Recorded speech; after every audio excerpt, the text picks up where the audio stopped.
भेंडी बनवण्यासाठी लागणारं साहित्य.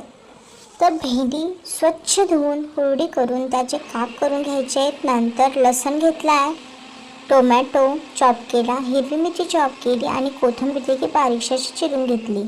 आणि शेंगदाण्याचा कूट, आपल्याला शेंगदाणे भाजून कुटून त्याचा कूट करायचा आहे. कढई ठेवली, कढईमध्ये तेल टाकलं.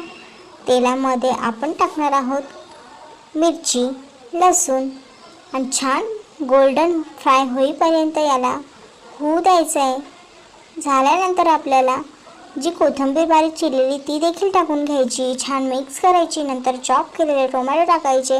आता हे मॅश व्हावे म्हणून आपल्याला त्याच्यामध्ये मीठ टाकून थोडेसे वाफेत होऊ द्यायचे आहे, जेणेकरून त्याचा सॉफ्टनेस जे आहे पूर्ण उतरेल भाजीमध्ये. तर टोमॅटो सॉफ्ट झाल्यानंतर जी काही आपण चिरून घेतलेली भेंडी आहे ती टाकायची आहे आणि थोडं मीठ, अगदी चवीनुसार मीठ टाकून परतून घ्यायचे आहे. थोडंसं 1-2 मिनटं आणखीन वाफेत होऊ द्यायचं आहे आणि नंतर बघायचं आहे थोडीशी शिजली का.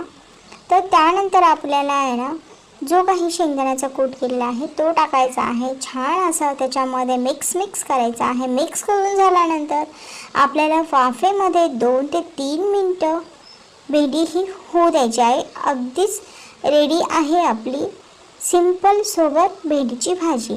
नक्की ट्राय करून बघा. माझ्या चॅनलवरती अशाच सिंपलशा आणि नवीन रेसिपीज तुम्हाला बघायला मिळतील. त्यासाठी चॅनलला सबस्क्राईब आणि फॉलो करायला अजिबात विसरू नका. जे कोणी चॅनलवर नवीन आलं असेल एक लाईक तर नक्कीच करून जा. कशी वाटली रेसिपी?